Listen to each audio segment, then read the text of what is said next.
This video will take you through looping conditional statements and kind of the basics of them. So a looping conditional statement is a statement that is designed to run continuously as long as a condition is true. And this could be one line of code or multiple lines of code, but the code will continue to run as long as that condition is true. And there are three main types of loops. The first loop is what's called a for loop. And generally you're going to use this type of loop when you know exactly how many times the loop is going to execute or how many times it is going to run. And there are times when a for loop may never run. So a for loop may run 0 times or more times.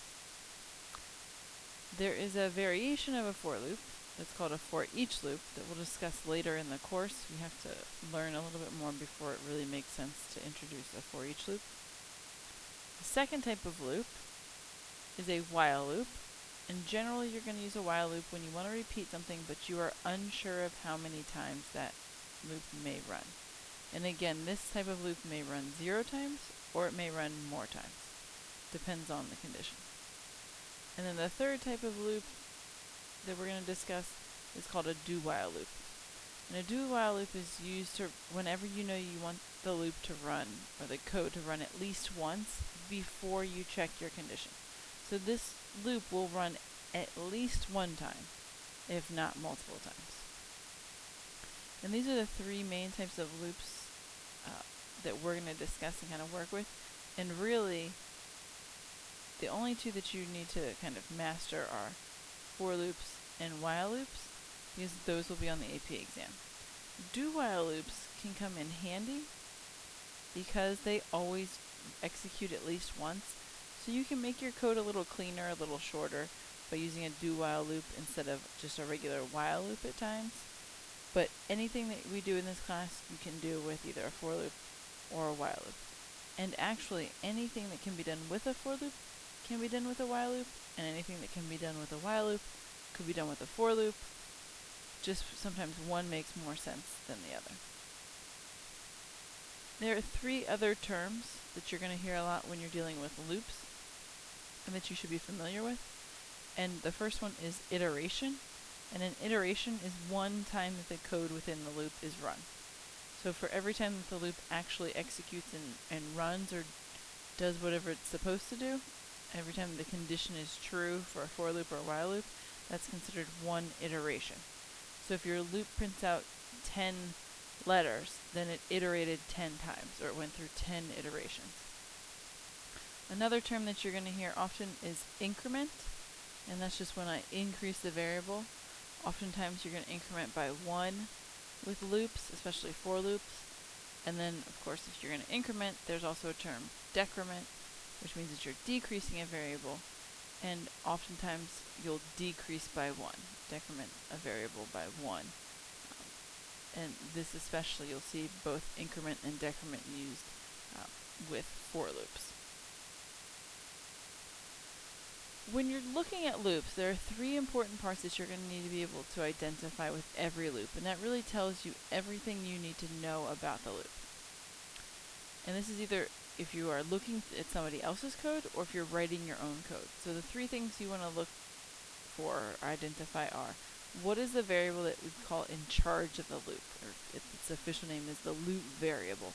In multiple choice questions on the AP exam, you might hear questions about the loop variable, and that's the variable that we're using to really control how many times the loop runs. So what is the variable that's in charge of that loop? And importantly about that variable is, what does it start at?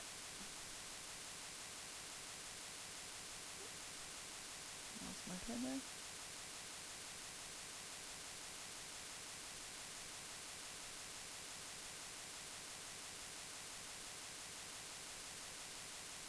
So kind of a sub-question there is, what does that variable start at?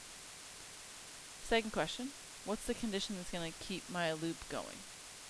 So this relates back to our if statements that we've just been working with, where they had a condition inside of those parentheses, and it could be something as simple as x greater than 10, or x less than 10, or y mod 2 equals 0.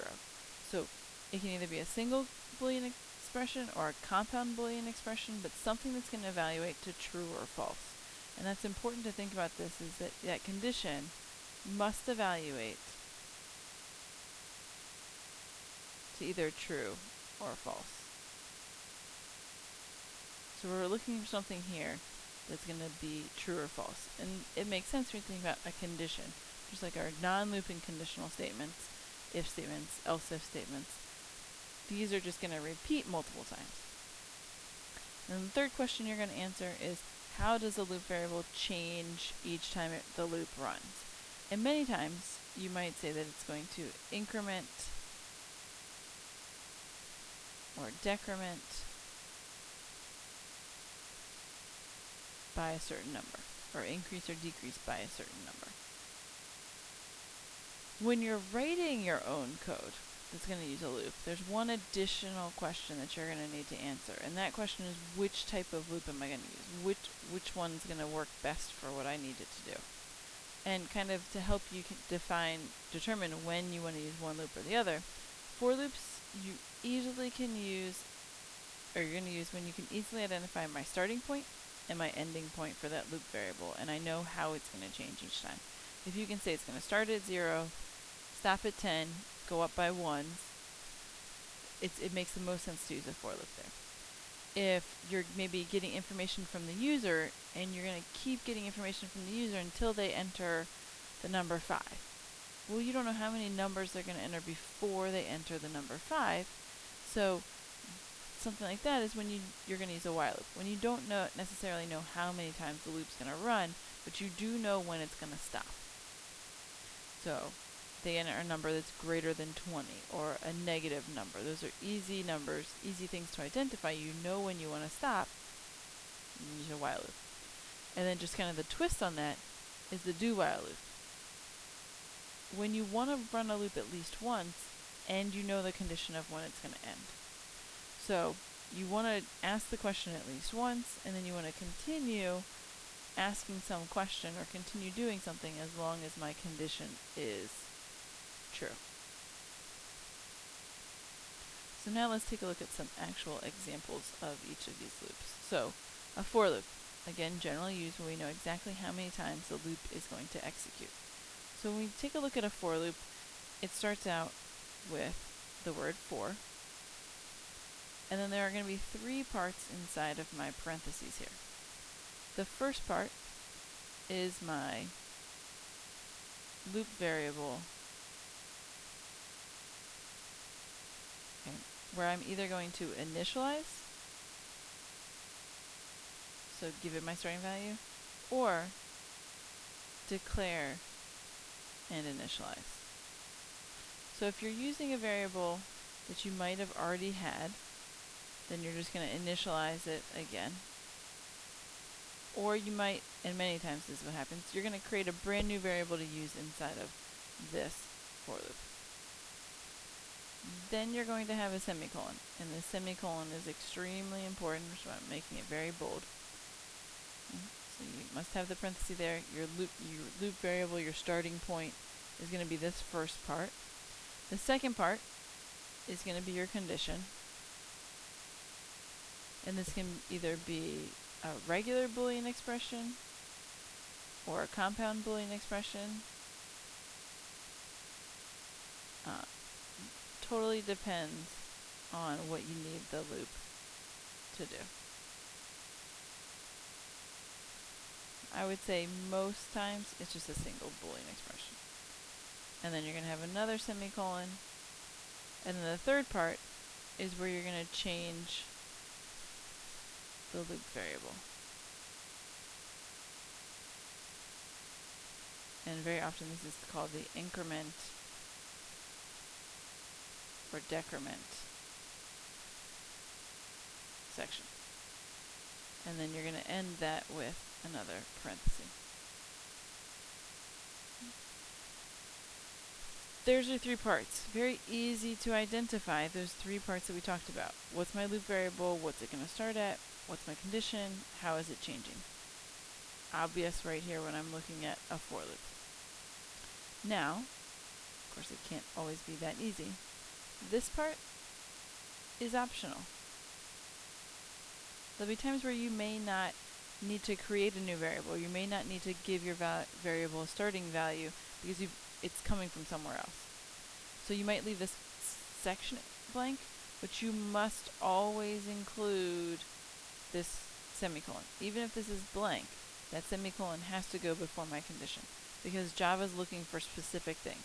It's looking for the word for, it's looking for a parenthesis here, it's looking for possibly some starting value, and then it knows that after the first semicolon is going to come the condition, which is required.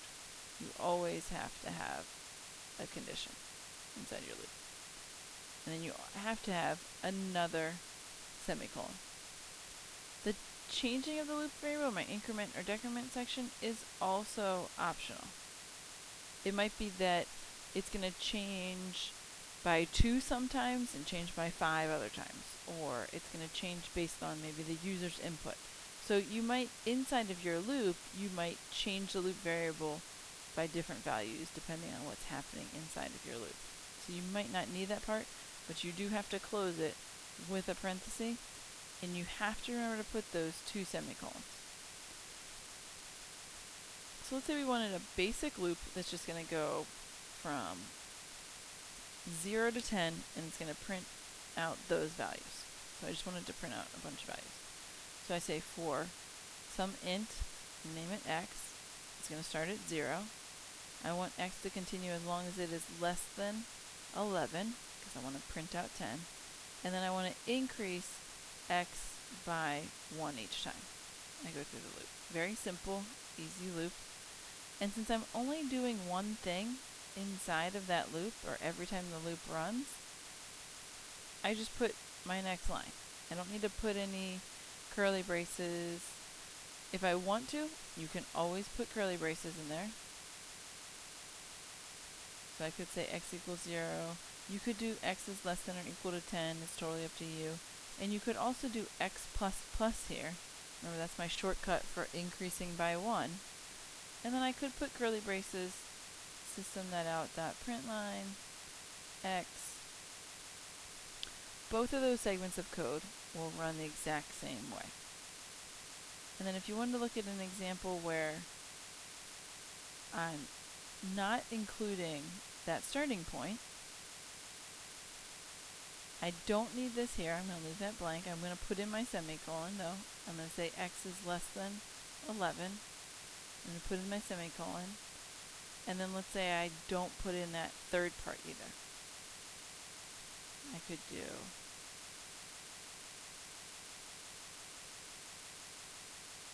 this. And that'll accomplish the exact same thing. So all 3 of these code segments are going to give me the same output. And when you go through and you're tracing your code, and this is something that you should always do, I'm going to kind of set up my variables, and then I'm going to set up a spot that's going to keep track of my output so I know what's going on there. And I come over here, and the first thing I need to do is identify my starting values. So when you look at all 3 of these segments of code, here's my starting value, x starts at 0. Here's my starting value, x starts at 0. Here's my starting value, x starts at 0. Then I look for my condition, x is less than 11, x is less than or equal to 10, x is less than 11, and then the third part I'm looking for there is how is x changing as I go through it. So every time I go through the loop, x is going to increase by 1, x is going to increase by 1, x is going to increase by 1. Now it's important to know that with for loops, that this creating of the variable, this section right here, only happens once. Because I only need to create that variable once.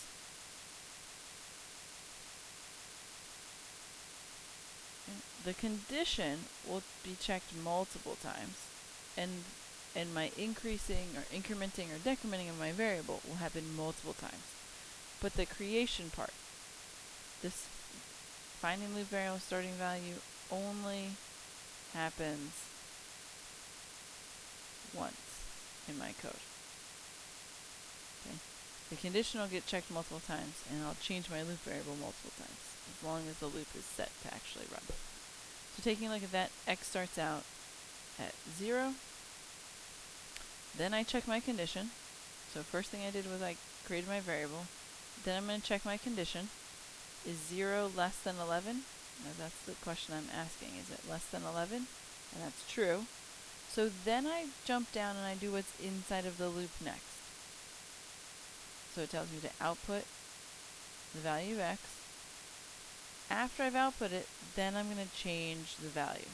And that gets kind of tricky. A lot of times people want to just kind of run through this whole line and increase x and then go inside. You're going to end up with kind of a triangle here, where I'm going to go through those things. So I'm going to start here, go here, here, and then I always check my condition after I've changed my variable. So I'm going to increase x by 1, and then I need to check my condition again. Is x still less than 11? You're always going to be asking that question before you run the code that's inside of the loop.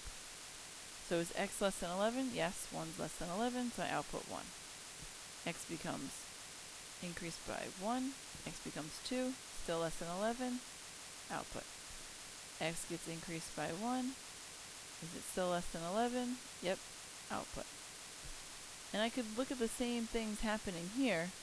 I created x at 0, I'm checking is x less than or equal to 10, then I'm outputting my value. After I've outputted my value, I increase, and then I ask my question again. So this will continue. 4 is less than 11, print out 4. 5 is less than 11, print out 5. 6 is less than 11, print out 6. 7 is less than 11, print out 7. 8 is less than 11, print out 8. 9 is less than 11, print out 9. 10 is less than 11, print out 10. X becomes 11. It's no longer less than 11. I stop my loop. So when you take a look at this, how many iterations did my loop actually go through? Look at your output. My output ran 1, 2, 3, 4, 5, 6, 7, 8, 9, 10, 11 times. So the loop went through 11 iterations. And all 3 of these will go through 11 iterations. Now you may wonder, why would I pick one of these over the other? One version? Anytime that you're going to do multiple things inside of your loop, you have to use the curly braces. So if I was going to do multiple things, I would need to do curly braces. So let's say I wanted to print out x and I wanted to print out x times 2 or something. So if you're going to use multiple lines of code,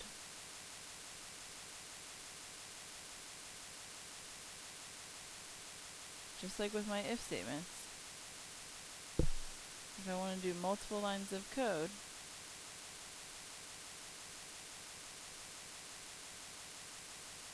and print out something like x times 2, where I would get 0, 2, 4, 6, 8, all the way down to 20, so I'd get extra, I'd have to put those curly braces in there.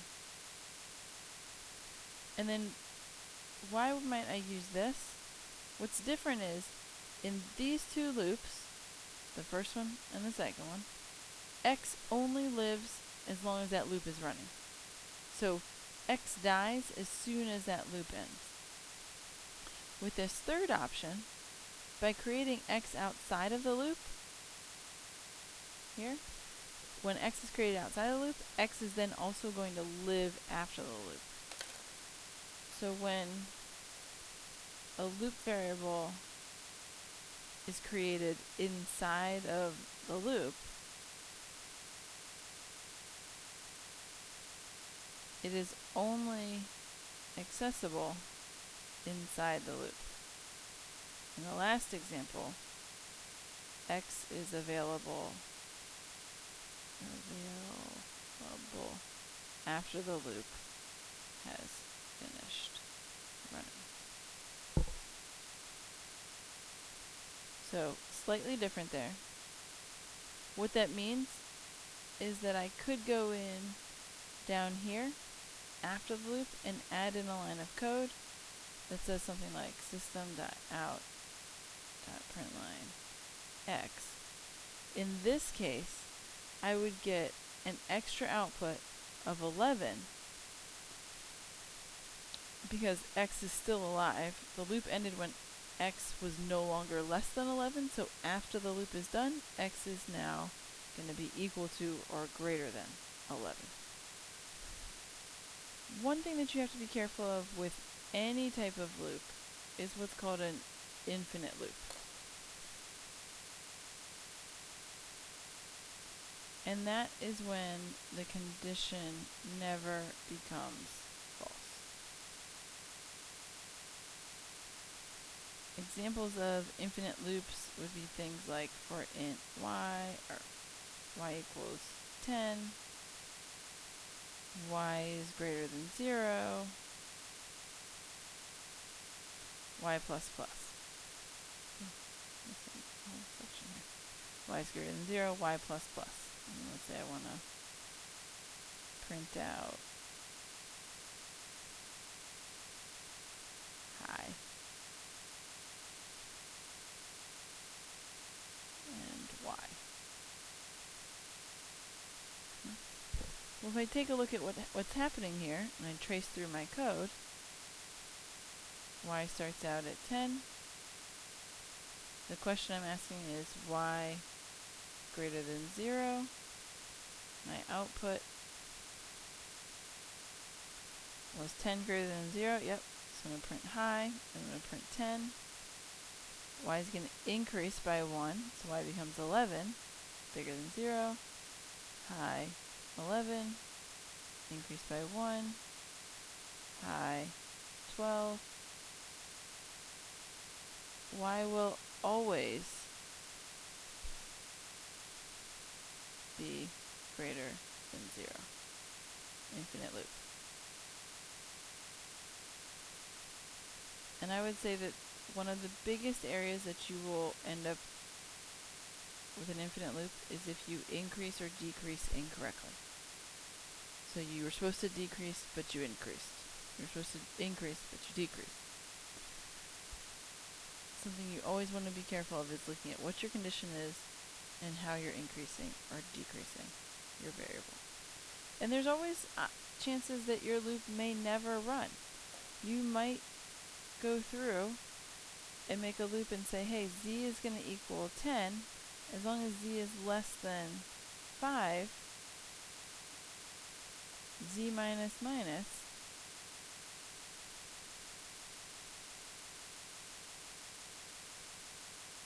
print out z. Well, z starts at 10, z is never going to be less than 5, that loop's never going to run. So this one, the loop will never run because z equals 10. The question I'm asking is z less than 5? Is 10 less than 5? No. It's definitely false. And probably the number one error that I see with for loops, and CP3 still do it to this day sometimes, you never put a semicolon after the parenthesis. A lot of times I will see int x equals 0, x is less than 5, x plus plus.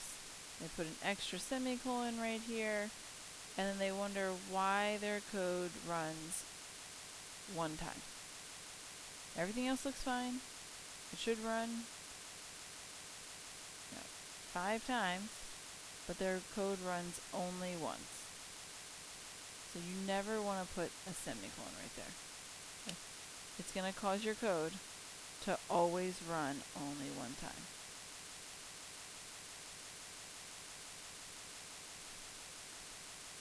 No matter what your condition is, the code here will always run once and only once. So you want to be very careful there. that you don't put a semicolon at the end.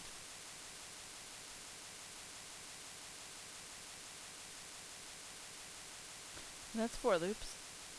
And like I said, anything that you do with a for loop, you can do with a while loop. So if we take a look at one of our for loops that actually worked when we were going through it.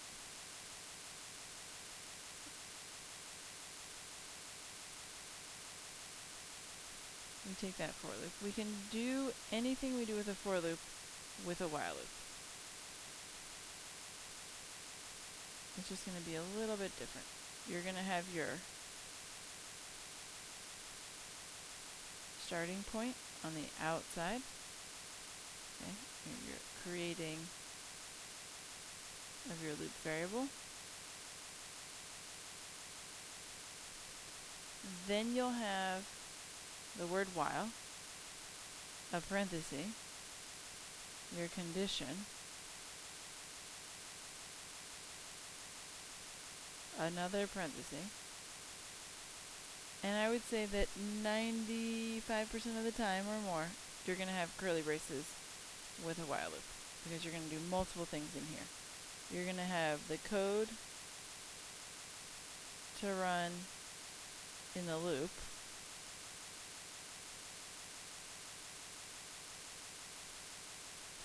And then you're going to have your increment or decrement where you change your variable. So if you were to take those pieces of my loop that I identified before, your loop variable, so where we created here, that's going to be here, your starting point, your loop variable. Then you've got your condition. That one's always really easy to find, no matter what type of loop you're using. You got your condition. Then you have your changing of the variable, your increment or decrement. Not always easy to find. When you're working with numbers, it's usually easy to find. Sometimes when you're working with strings, it's not as easy to find. And then that fourth part, what you're actually doing inside of your loop, that's what's going to go generally before you increase or decrease your loop variable. So if I take this for loop and I wanted to change it into a while loop, that's kind of how you're going to break it down. So if we take a closer look at it and actually put it into code, my while loop, here's my first part. I have to create my variable. So I say int x equals 0. Why does not want to work? I'll just type it out. We'll say int x equals 0. Then I'm going to have my while loop, parentheses. My conditional is x less than 11, parentheses. And I'm going to do a few things inside of these curly braces. The first thing I'm going to do is print out x. And then I'm going to increase x each time the loop runs. There's the while loop version of my for loop. Both of those will do exactly the same thing. They're both going to output 0, 1, 2, 3, 4, 5, 6, 7, 8, 9, 10, and be done. And again, because I created x outside of my loop, you can use x outside or after this while loop. And where that comes in handy, especially a lot of times you'll use a while loop when you're going through and processing user input, where you're going to ask the user for a value outside of the loop, give me a starting number, and then as long as that starting number meets some condition, I might change that number. So let's go through and identify just to make sure you see where all of those pieces are. Here's my starting value, my condition, my increment or decrement, changing of my loop variable, and then that last part, what I'm actually doing inside a loop. And again, this loop you would say iterates 11 times, or goes through 11 iterations. A lot of people will look at this and say, oh, it's going to go less than 11, so it's going to go 10 times. Remember that it started at 0 as you're going through that. While loops are probably more commonly used for things where, like we said, where we don't know necessarily how many times something's going to happen. So let's say that the user enters some value, and I have no idea what that value is. As long as that user value is greater than 0, I might want to go through, let's say, an add up of all the numbers. So I might have something like int total equals 0. The user gives me a value, and I want to say total equals total plus user value. And after I've added that value, I'm going to decrease it.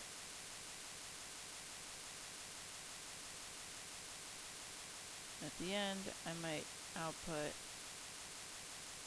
the total, and I might output the user value, just to make sure you see what happens there. And it's important to realize that I'm actually changing the user's number as I go through this. So when I get done, it's not going to be the same value that the user entered at the beginning. So if I were to trace through this code, I've got user value, and then I've got my output. I'm going to put my output down here. Let's say the user enters 6. I also have a variable total, which starts at 0. So the question I'm asking is this value greater than 0? Yep, 6 is greater than 0. So total equals total, which is currently 0, plus user's value, which is 6. So now total equals 6. And then user value is going to decrease by 1.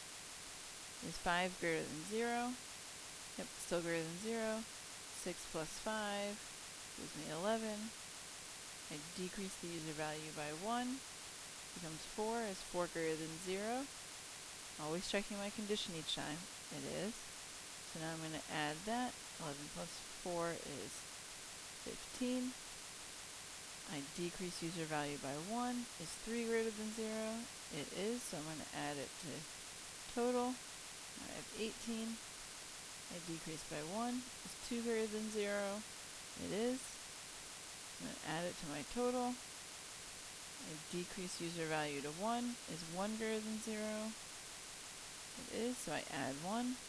User value becomes 0. Is 0 greater than 0? No. Be very careful. Note that this output here happens after the loop is done. It is not inside of those curly braces.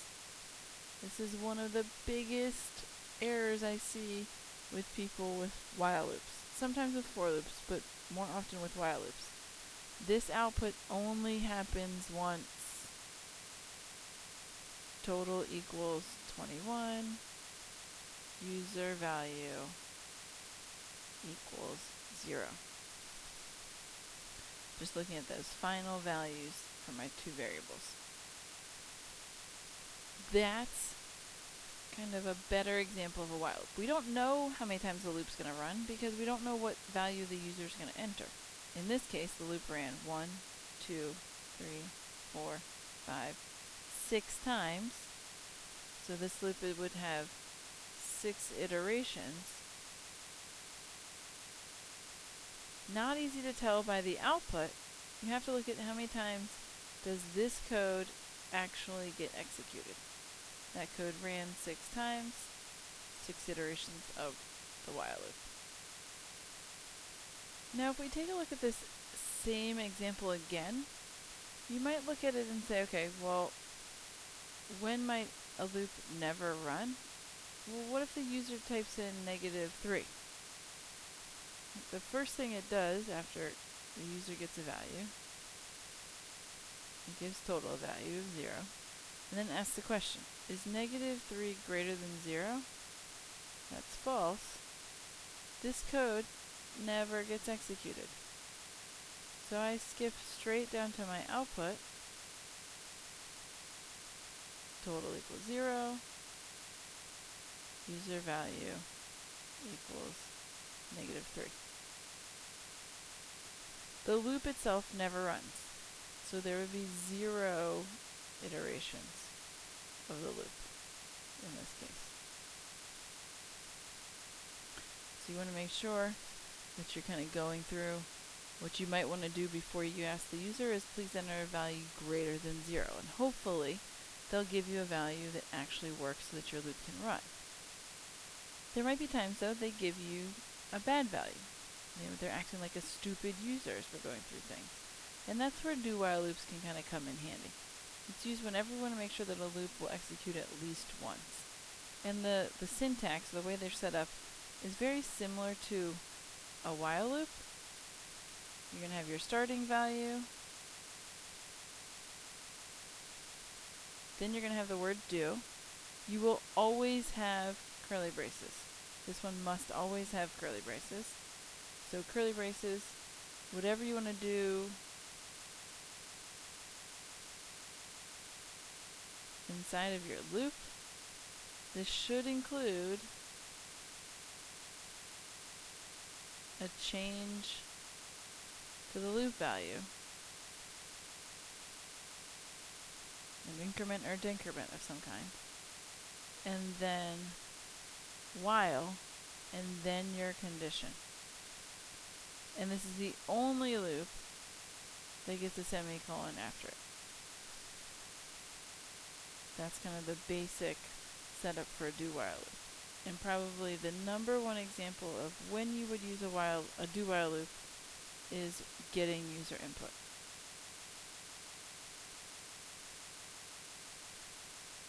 So I'm asking a simple question like, please enter a number greater than 0. And what I want to do is I want to keep asking that question as long as the user enters something that is not less than 0. So what I'm going to do is actually put it inside of a do-while loop. So what do I want to do? Is I'm going to ask the question, and very, very important, is I have to create my variable before I start.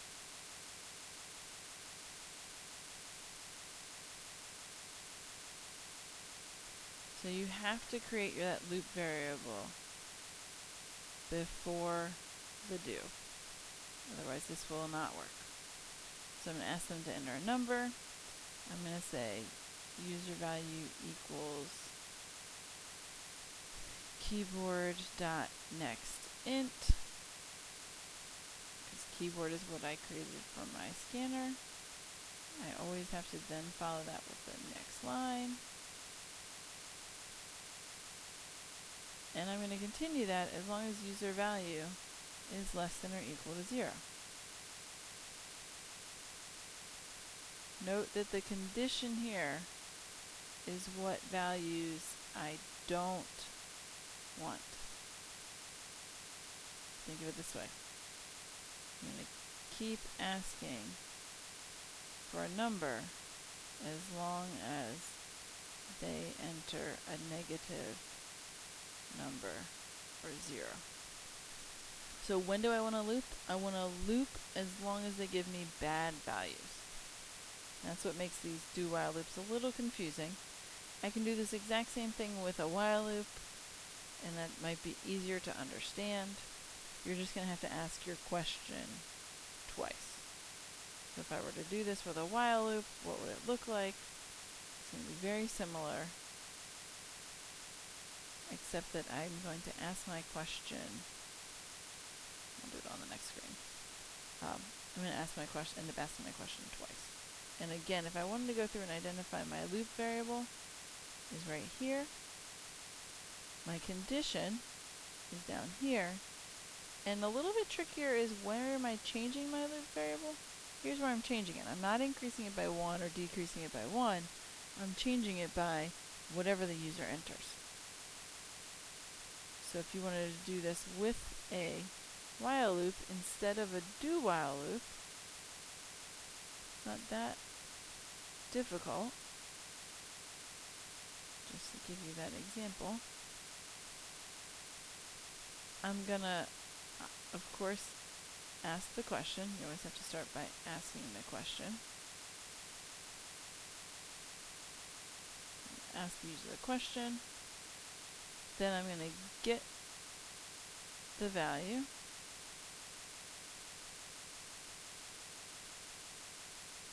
And I always have to do a next line after a next int, or next double. And because it's a while loop, my condition moves up here, oops, to the top. Since it's do, I'm going to say while my user value is less than or equal to 0. I'm going to ask the question again, get the new value. Both of those segments of code will work exactly the same way. I'm going to ask, this time I ask the question at least once, and that happens outside. If you want to identify, here's where I'm creating my variable, here's where my condition is, and then here's where I'm changing my variable.